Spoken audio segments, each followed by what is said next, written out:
Welcome to my channel Biju ব্লগে আপনাদেরকে স্বাগত। আমি বিজু। আই হোপ আশা করি আপনারা সবাই খুব ভালো আছেন। তো আজকে যাচ্ছি আমি ম্যাগনেট কারখানায়, একটা কাজ আছে। তো ভিডিওটা দেখতে থাকুন। ভিডিওতে পুরো সম্পূর্ণ তুলে ধরবো কীভাবে ইলেকট্রিক ম্যাগনেট তৈরি করা হয়, বড় বড় ম্যাগনেট। তো পুরো দেখার জন্য ভিডিওটাকে পুরো ফুল ওয়াচ করবেন। ভালো লাগলে লাইক করবেন, চ্যানেলটাকে সাবস্ক্রাইব করবেন। তো চলুন বন্ধুরা, দেখা যাক কীভাবে ম্যাগনেট তৈরি করা হয়। তো এই যে আমাদের হাইড্রা, এখনই বেরোবো আমরা। তো চলুন পুরো ভিডিওতে দেখতে থাকুন ভিডিওটা পুরো। তো চলুন যাওয়া যাক, গিয়ে দেখায় কি করে ম্যাগনেট তৈরি করা হয়। তো চলুন যাওয়া যাক। বীরেন্দ্রদা, আমরা যাচ্ছি জাস্ট কল্যাণী মোড় পাম্প থেকে বেরাচ্ছি। কল্যাণী মোড় যাব, কল্যাণী মোড় থেকে ডান হাত পুরো এমসের সামনে ম্যাগনেট কারখানা। তো গাইস ফাইনালি আমরা কল্যাণী মোড়ে চলে এসেছি। এই যে কল্যাণী মোড়ের ব্রিজ, যেতে হবে সোজা। রাস্তা পুরো ক্লিয়ার, রোড ক্রস করা হচ্ছে।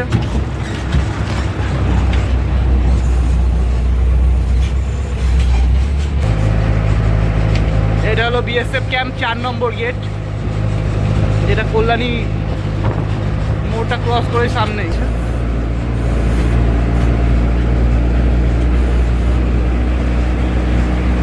কাকা দাঁড়িয়ে আছে। আমরা এখন এমসে ঢুকছি। এই হলো এমস, কল্যাণী এমস। এটা ফার্স্ট গেট।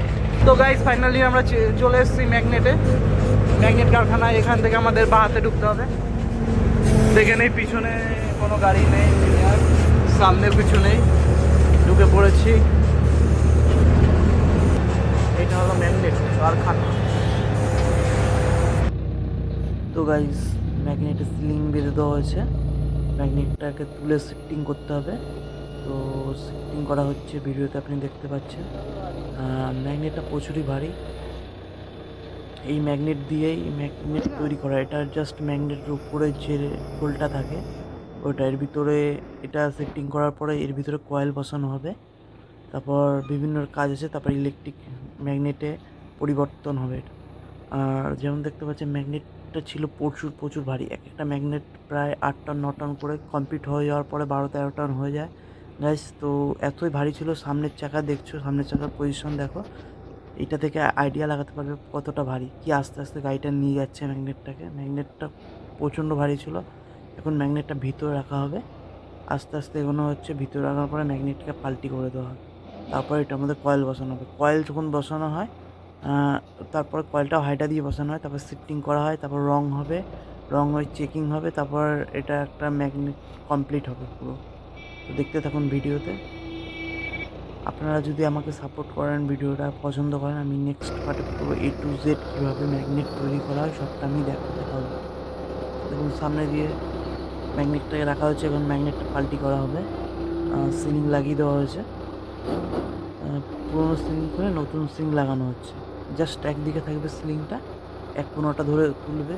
দেখুন প্রসেসিংটা দেখলে আপনি বুঝতে পারবেন কেমনভাবে করা। জাস্ট এক কোণাটা এরকম তোলা হবে, ঘুরে যাবে, ঘুরে গেলে এটাকে পাল্টি করে দেওয়া হবে।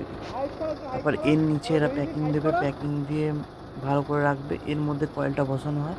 কয়েলটা বসানোর পরে কিছু কাজ থাকে, তারপর ম্যাগনেটটা পুরো তৈরি হয়ে যায়। এখানে তৈরি হয় ম্যাগনেটটা পুরো। তো গাইস আজকের ভিডিওটা আমি এখানে শেষ করলাম। নেক্সট পার্টে দেখা হবে। আর দেখাবো যে কীভাবে পুরো ম্যাগনেট A to Z কীভাবে কমপ্লিট করা হয়। ভিডিওটা ভালো লাগলে অবশ্যই লাইক করবেন, ভিডিওটাকে শেয়ার করবেন। আজকের জন্য গুড বাই।